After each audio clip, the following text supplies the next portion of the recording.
Howdy folks, Bricks and Quacks, and today we're reviewing the awesome Lego Supra.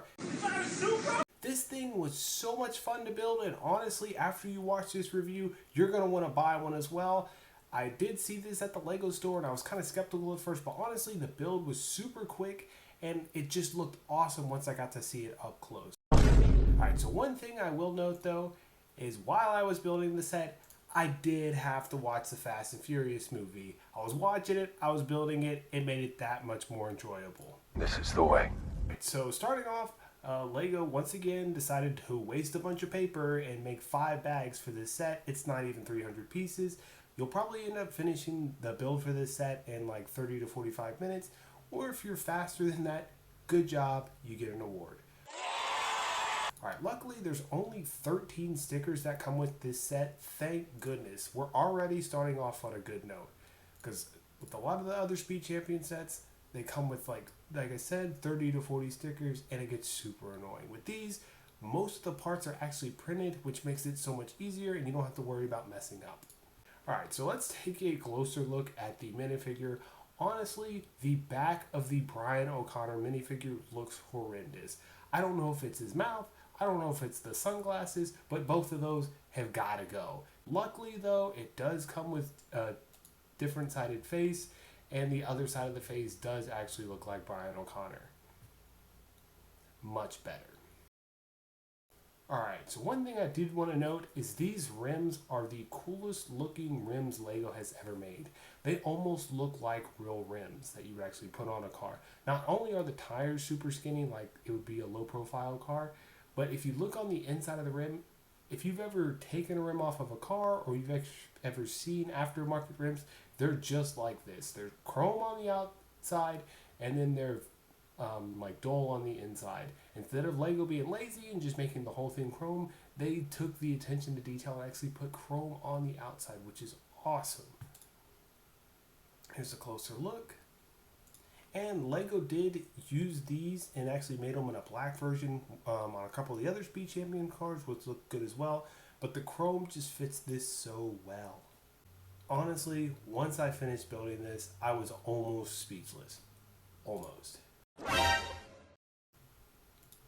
Whenever the car moves, it looks so realistic. In the back of the car, whenever I did see this in person for the first time, I was super skeptical on how it looked. I was like, the bumper looks a little too big. But like I said, once I took a closer look, none of those parts are printed.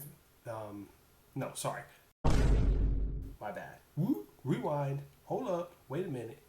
None of the parts are stickers. These are all printed parts, which makes it so much better because then you don't have to worry about the lights being uneven or the badge being uneven. It's all one thing. The only sticker back here is going to be the side parts as well as the license plate. The spoiler looks very cool as well. And honestly, it's nice because the bumper doesn't stick out too much, and I really do like the nice added touch of the exhaust. Alright, and they even went as far as to put green underglow in the front of the Supra, even though you don't see it. I really do think Lego talked with the makers of Fast and Furious, and the Fast and Furious people were like, hey, we want this Supra to be top notch, and we don't want any mistakes, and we want this to be a bestseller. Honestly, like I said, so far, this is my favorite Speed Champions car, just because there's limited stickers, the build was fun, it was quick, and it just looks so well put together. Honestly, after building this car, I may actually go buy a Supra. Don't quote me on that. Alright, and here's what the front looks like. Like I said, the only stickers is the one part in the middle. The rest of those parts are printed parts, surprisingly. The headlights look phenomenal, as well as the grille. Overall, this car is a 10 out of 10, and honestly, I am so glad, even though I paid a little bit extra, because I usually buy my Lego sets on sale, I'm glad I paid extra for the set just to get it early, because as of right now, I have all 4 of the Fast and Furious cars, and honestly, I don't know if you've been paying attention, but Dom's Charger has gone for an insane amount of money. Right now, last time I checked, it was going for $80. This car is so cool, I could almost bet that this car will do the exact same thing. It'll be selling for $70 to $80. If you're one of those Lego investors, I would highly recommend, once this set goes on sale, to go ahead and pick up a few extra. Don't be a scalper.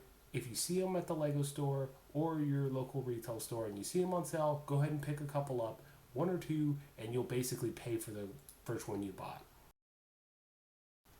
Alright, one other really cool attention to detail is the NOS in the back seat. And no surprise here, the inside is nothing super spectacular, just the steering wheel, the gauges, and the shift knob, as well as the blue seats. And honestly, they didn't really have to do anything crazy here, just because in an actual Supra itself, it's a 1990s car, so there's not going to be any bells and whistles and super crazy things going on. It's super simple, it's super sleek. Alright, and if you have the other Brian minifigure, this is what the other one looks like. Honestly, I think the new one looks a little bit better than the other one. From a distance, they look about the same, but honestly, up close, the one on the left from the R34 set, he has that creepy, weird smile. And honestly, it's just not me. The new one looks like a cool, hip Brian O'Connor. And that is going to be it for today, folks. Thank you so much for watching. Be sure to like and subscribe, and have a good one.